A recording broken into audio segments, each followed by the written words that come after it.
Hello everyone, स्वागत है एक बार फिर से आप सभी का एनआर क्लासेस में। जैसे हम लोग सभी जानते हैं कि हाल ही में अभी ग्रुप डी का एग्जाम होने वाला है, right. Exam point of view से हम लोग के पास बहुत ही कम समय है और इन्हीं कम समय में हम लोग बहुत सारी चीजों को कवर करेंगे, है ना। तो शुरुआत करेंगे आज का सेशन हम लोग साइंस से। हम लोग जानते हैं कि साइंस में तीन शाखाएं होती है, फिजिक्स, केमिस्ट्री, बायोलॉजी।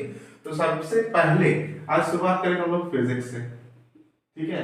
इसे हिंदी में क्या कहा जाता है? इसे हिंदी में भौतिक विज्ञान कहा जाता है, यानी कि भौतिकी, राइट।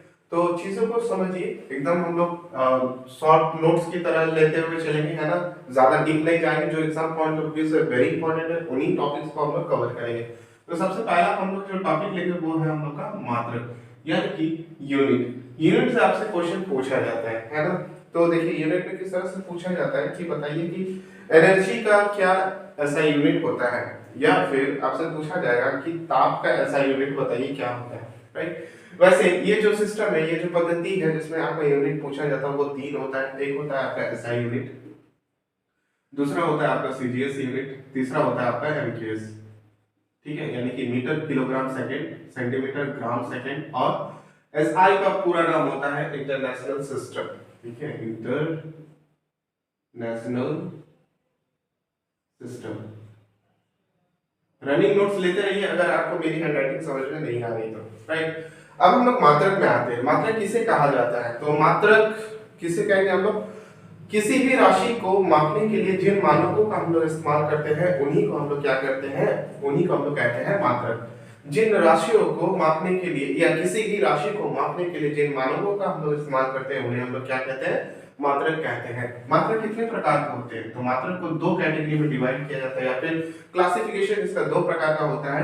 एक होता है आपका मूल मात्रक, दूसरा होता है आपका व्युत्पन्न मात्रक, ठीक है, व्युत्पन्न मात्रक। मूल मात्रक को इंग्लिश में कहा जाता है फंडामेंटल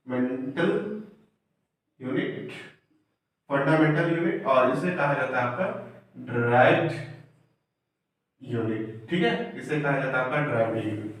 ऑलराइट, देखिए फंडामेंटल यूनिट कितना होता है, एसआई पद्धति में फंडामेंटल यूनिट कितना होता है ये आपको जानना बहुत जरूरी है ना। कभी कभी क्वेश्चन में पूछ दिया जाता है कि एसआई पद्धति में यानी कि इंटरनेशनल सिस्टम में मूल मात्रों की संख्या कितनी होती है? तो आपका आंसर होना चाहिए 7 होता है, ठीक है। आगे हम लोग और डिस्कस करेंगे कि कौन कौन सा होता है।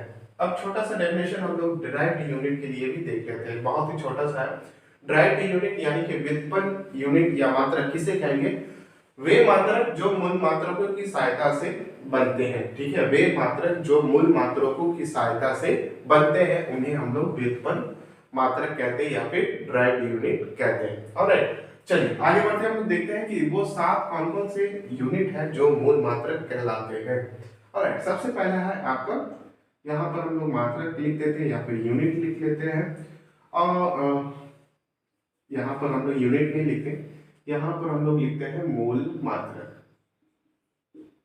और यहाँ हम लोग लिख लेते हैं यूनिट, और यहाँ हम लोग लिख देते हैं संकेत, ठीक है, या फिर सिंबल।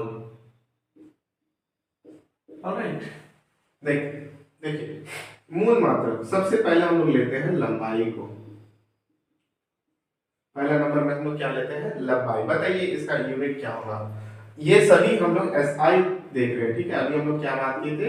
एसआई पद्धति में मूल मात्रों की संख्या कितना होता है? 7 होता है। सबसे पहले हम लोग किसको लिए? लंबाई का, लंबाई को। तो लंबाई का यूनिट क्या होता है आपका? मीटर। इसे एम से, स्मॉल एम से डिनोट किया जाता है, हिंदी में ये इस तरह का हो जाएगा, ठीक है, मीटर। दूसरा क्या होता है आपका? बताइए दूसरा आपका क्या हो जाएगा? तो दूसरा आपका होता है द्रव्यमान, ठीक है। दूसरा क्या होता है आपका? द्रव्यमान। इसका यूनिट क्या होता है? इसका यूनिट होता है किलोग्राम, यानी कि इसका संकेत क्या हो जाएगा? केजी, और हिंदी में इसे इस तरह से लिखा जाता है किग्राम, ठीक है, किलोग्राम। आगे हम लोग बढ़ते हैं, तीसरा नंबर में क्या हो जाएगा? समय। इसका ऐसा यूनिट क्या होता है? सेकेंड। इसे स्मॉल एस से डिनोट किया जाता है, हिंदी से सेकेंड, ठीक है। ये हो गया हम लोग का 3 मूल मात्रक। चौथा आपका क्या हो जाएगा? ताप। चौथा आपका क्या हो जाएगा, ताप, जिसका ऐसा यूनिट क्या होता है, केल्विन। ठीक है, इसका ऐसा यूनिट क्या होता है, केल्विन। इसे कैपिटल के से डिनोट किया जाता है। ठीक है, याद रखिएगा, इसका ऐसा यूनिट क्या होता है, केल्विन, ताप। पांचवा क्या होता है, विद्युत धारा। इसका ऐसा यूनिट क्या होता है, एम्पियर। इसे कैपिटल ए से डिनोट किया जाता है। ठीक है, नेक्स्ट 6 नंबर पे हम लोग का क्या हो जाएगा, हम लोग का होगा ज्योति तीव्रता। ज्योति तीव्रता, इसका क्या हो जाएगा हम लोग का, कैंडेला, सीडी। और लास्ट में हम लोग का क्या हो जाएगा, पदार्थ का परिमाण। पदार्थ का परिमाण, ये क्या हो जाएगा हम लोग का, मोल। और इसे मोल से ही डिनोट किया जाता है। ठीक है, या फिर इसका सिंबल क्या हो जाता है, मोल। आई होप सो ये 7 जो मूल मात्रक है आपको याद हो जाएंगे। जिस तरह से मुझे हुए हैं आपको भी ये ऑब्वियसली हो जाएगा। बहुत ही आसान है, कुछ नहीं है। लंबाई, द्रव्यमान, समय, ताप, विद्युत धारा, ज्योति तीव्रता और लास्ट में हम लोग का क्या है, पदार्थ का परिमाण। ठीक है, तो ये हो गए हम लोग के 7 मूल मात्रक। 2 और संपूरक मात्रक भी हैं, ठीक है, जिसके बारे में डिस्कस हम लोग नेक्स्ट क्लास में करेंगे। आई होप सो आपको इतना सारी चीजें क्लियर हो गई होंगी। और यदि आप चैनल पर नए हो तो चैनल को सब्सक्राइब कर लीजिए। अब आप लोगों को रेगुलर वीडियोस मिलते रहेंगे। तो मिलते हैं अब हम लोग नेक्स्ट वीडियो में। अभी के लिए बस इतना ही।